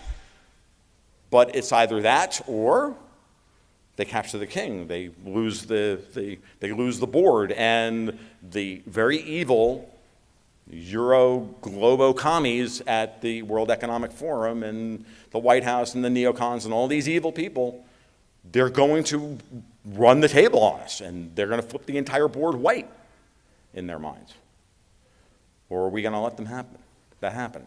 So the Global South has they've been yelled at. Don't go in the back room. Don't talk to each other. You go talk to each other, we're going to sanction you. We're going to take you out of SWIFT. We're going to do this to you. Oh, by the way, if everybody doesn't understand this, Erdogan in Turkey, he has a special player power that nobody else has. On his turn, he gets to place either a black stone or a white stone, depending on whether it's any given Thursday. That guy is awesome. From a game theory perspective, Erdogan is like one of the greatest games players of all time. He's a lunatic and a freak, and he's horrible as a human being. I'm like horrified, but the game player in me is going, dude, well done. Like, it's seriously, like, you play the game well. I have to golf clap here. It is what it is. And we can see that moment, and everybody's saying the same thing. Don't go in the back room. Don't cut the deal. Because if you do, we're going to do this to you. And no one is finally scared of going in the back room. Because they understand that if they don't do this now, they're going to lose everything. The European Union just put out their 6th package of sanctions the other day. Great fanfare We are going to cut off 90% of our imports of Russian oil by the end of the year, or by 2024, or by, I don't know, 2030, or whatever it is. It doesn't really matter. At the same time, you could find a headline saying the Biden administration called up Mohammed bin Salman, the crown prince in Saudi Arabia, and said, you need to pump more oil. Like, really, how dumb are the Arabs? They can't hear this? Like, we hate oil and we want the world to get off of oil by 2030, but we also want you to sell us more oil so we can take the Russian oil off the market. Like, no. How about no? And how about no? And how about a whole lot of no? Well, they haven't done it, and that's the thing. And they're not going to do it, because OPEC is stronger now than it ever has been. And do you know why OPEC is stronger now than it ever has been? Because the Russians, over the last 8 years, have solidified their control over OPEC by giving everybody what they want and explaining to them that if you don't band together now, these people are going to destroy you. It's kind of like Lawrence of Arabia in reverse, right? Uniting the Arab tribes to fight the British, not fight for the British. It's fascinating. I love watching this play out.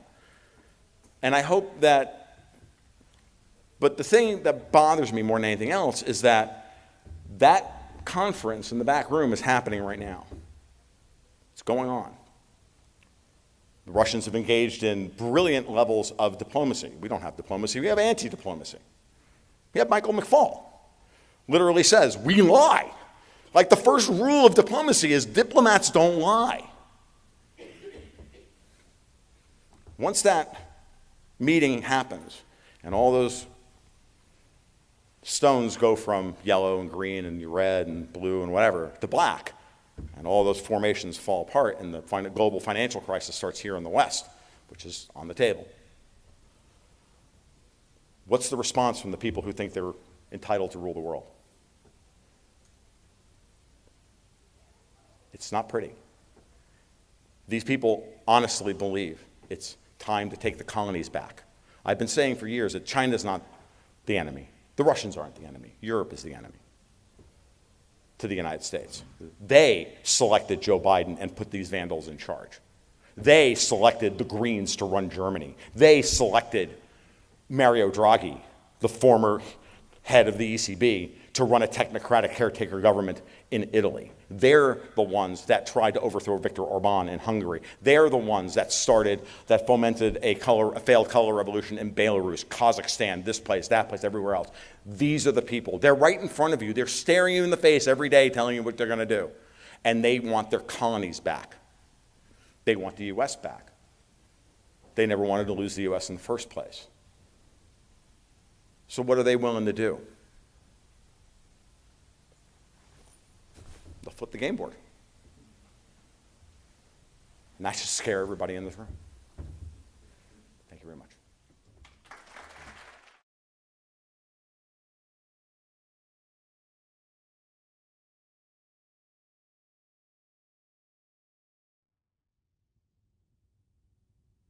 So welcome back. Thanks for still being here. I hope you got a lot from it. I've watched this many, many times, right? And it was a bit of a tangent, left field sort of thing. But as I said at the start, I love offering the actual people themselves, sharing their perspectives, because their energy and their authenticity and who they are, their makeup and all that sort of stuff, it's really interesting, right? And I think that it must have come to me about 2022 and stuff like that. Like, I'm always vigilant and watching stuff, a bit like in the Unknown Part 2 when I offered the Warren Buffett clip. It was really rewarding for me to watch that and then translate it to the leadership stuff, right? So I hope if you've watched that Part 2 of my Courage to Explore the Unknown that I released in the last video, you got a lot from that. And during the week I offered this clip relative to the movie They Live, relative to the control and the prediction for 2025. So that goes along with the big multi-dimensional aspects of what's going on and these leaders and stuff like that.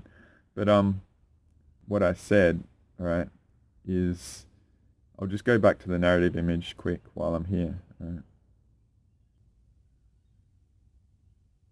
This one I'm aiming to be from the 3D going up, right, to help break through the narrative and the fears and the uncertainties of the lack of truth and what is going on, right?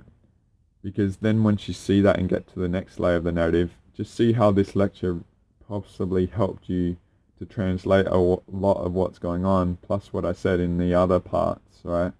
To see through the games going on, and you know, the battle lines are sort of being drawn and stuff like that, right?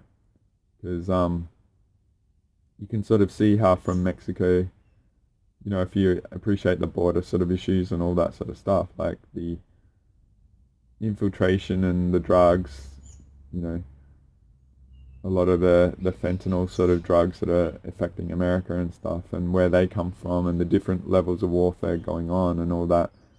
You can see, you know, like the Taiwan sort of stuff, and then I mentioned like the Greenland sort of thing and the Ukraine war and what's going on in Europe and all that. It's like a game of Go, hey, right? So I hope that seeing that lecture really helped, right, to translate a lot of what's going on. And then when you get the data points, it'll really help your pattern recognition, right? To be able to get through the narrative. And then I offer the big scale stuff to how it all trickles down to now and stuff like that. So not always bad, not always good and all that sort of stuff, but ideally to have control, you've got to offer incentive, right? It can't be like really negative stuff. You've got to have something that makes people buy into it and all that, all right? So I'll just move on. So I actually brought out a whole heap of books as well while I'm here, right? Because I'm not going to offer the bigger stuff. So I might just show you a few other books that I've got that you might not have ever heard of, right?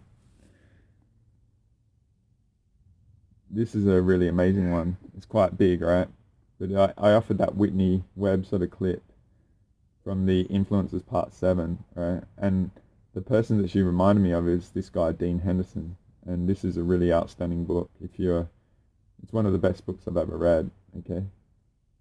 So back in those days when I was wanting to get to understand like the IMF and all that sort of stuff and all the craziness and all the, yeah, if you're wanting to understand why they've shut down US aid and stuff like that, this will probably be a really cool tool to go through, okay?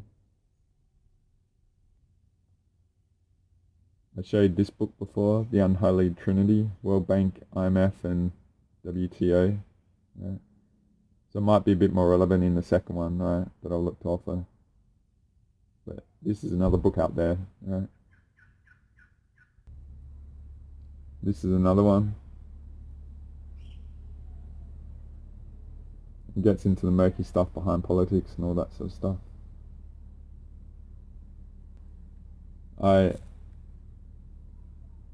This got reprinted and I actually emailed Dean Henderson because he references it in his book a lot.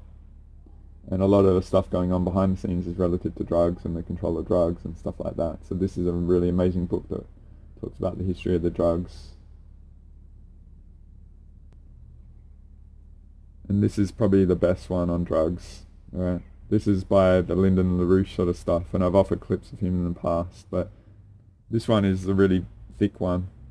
You want the Henry Kissinger sort of thing, because there's a newer one that's not as thick. So this is an older version that's really thick, right? So this is an awesome book if you're into all these sort of political sort of stuff, of the shady stuff in the sub-narrative and all that sort of stuff, right? So I hope I offered a lot of very interesting concepts and stuff that helps you translate a lot of what's going on. I haven't probably offered all of what I intended to offer. It was probably going to be way too long, right? And it gives me another chance to address some of the things that I offered a bit earlier before I offered the Tom lecture, all right? But there's a lot going on, and change and uncertainty offers a lot of chance to leave gaps and vulnerability and insecurities and all that sort of stuff. To me, context has always been the greatest ally, right? And we're just never afforded the real context of things, especially if it goes against the negative forces and stuff like that. So ignorance is the aim for the populace and stuff like that, right? So I hope I've helped you see through a lot of the stuff that's going on and helped you decode and pattern recognition and appreciate things on a different level. Maybe you've got variables that I'm not across that are unique to you and your own studies that have helped be translated and related to the pattern recognition that I've, as a anchor point is you can expand with your own data points, right? But what I might do is just leave this here and hope you get a lot from it, right?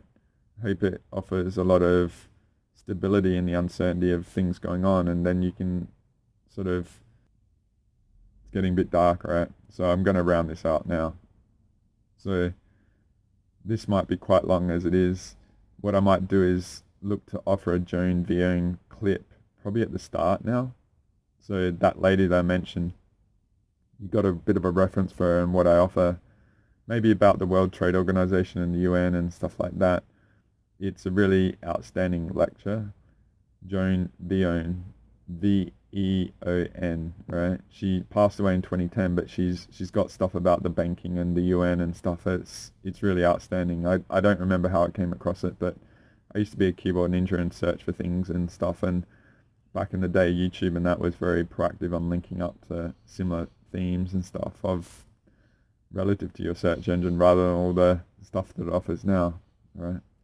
But I really hope this is a very potent one for you. It helps you to, even just a pattern recognition variable relative to the bigger multi-D stuff, but it trickles down to the 3D and the multi, and what most people are dealing with and accept and stuff. And it helps you sort of broach through maybe any influences and barriers that you have, and it just helps give you reassurance with the context. Context is so potent, right? It's so hard to get the context. Once you get the context, solutions are very simple. So ideally, now that you have this, if you've invested in it, and the future one that I offer, it'll help you translate a lot of the uncertainty and the new territory we're in and the potentials that we have in it, right? And maybe a lot of the stuff going on is actually really good for us. And like I said about the elections brewing and stuff, they're an aspect of the Go game of different factions, like the World Economic Forum sort of puppets and all that sort of stuff. They're looking to maintain their situation now because in 6 months' time it will change, because all this stuff will play out in a positive way, because they're one of the things I got during the week, right?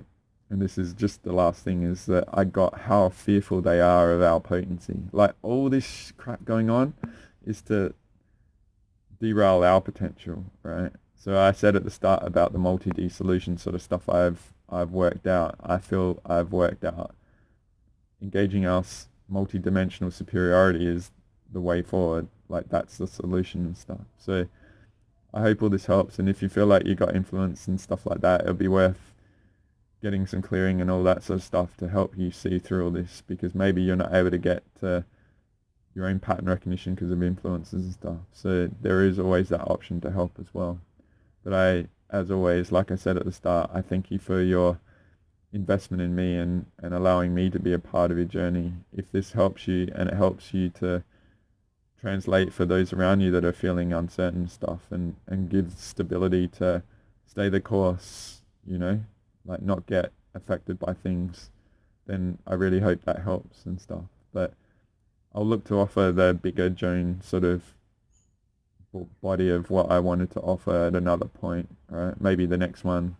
I don't really like to talk about the future stuff. I just do it because many variables, but I really hope this is potent for you. I hope you're going well. I hope you're feeling more empowered by this, and it helps take you to the whole next level, right? And don't allow yourself to think that you can't understand all this financial, political stuff. Where does that ceiling come from? You have the potency to do anything, right? You are infinite potential. So why don't you engage it and show the rest how to do it, right? So I hope you get a lot from it. Thank you for being here. And until next time, the epic brat on his game from down under. Wishing you all the best. See you next time. Bye for now.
December,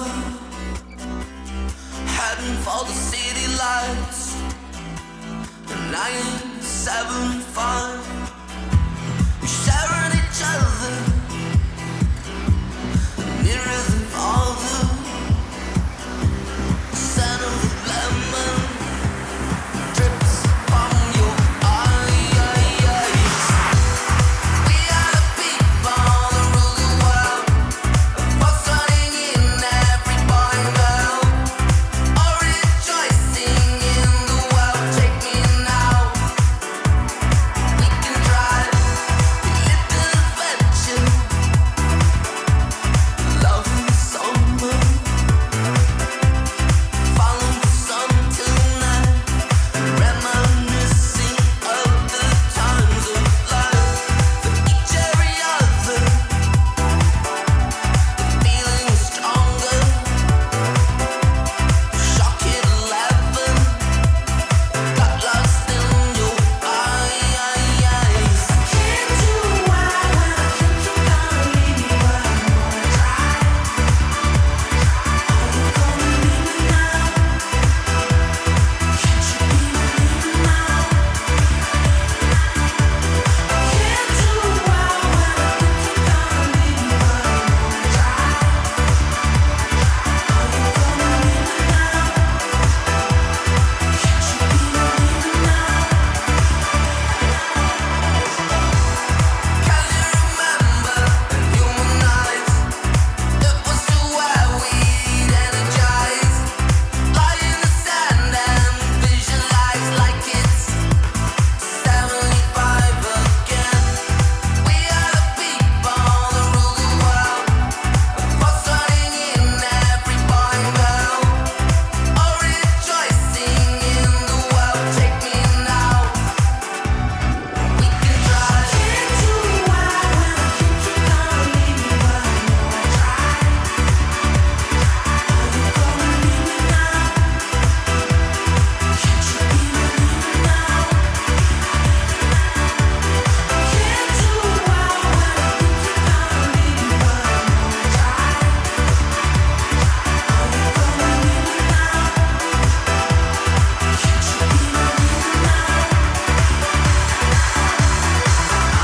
be believing now? I know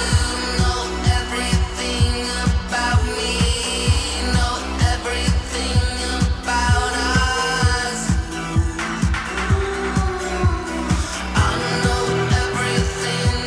about you, know everything about me, know everything about us. I know everything about you, know everything about me, know everything about us. Can't do why when I think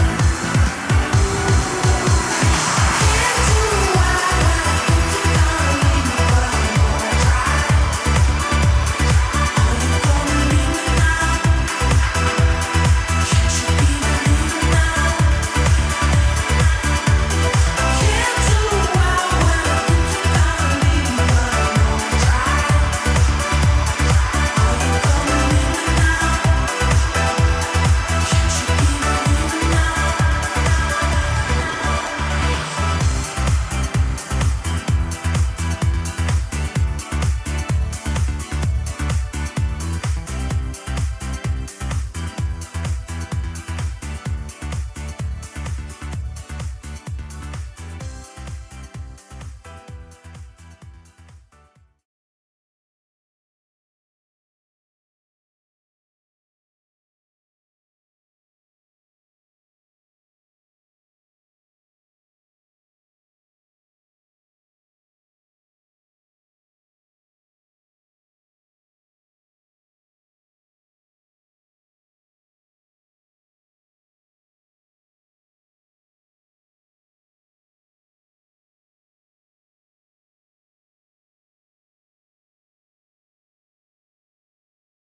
John Lilly once put it this way: there are no limits at all to the human mind whatsoever, except those we impose on ourselves because of our beliefs. And those limits are also beliefs to be transcended. And that's a view that suggests that the possibilities of human transformation are virtually infinite. And we have no way of knowing the outer horizon of what it means to be human.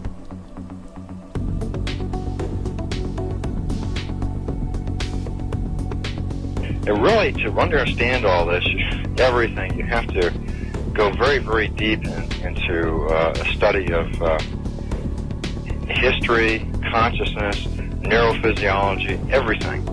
You have to be the supreme eclectic type of leaning, and you really have to be wanting to know who you are and what everything's about.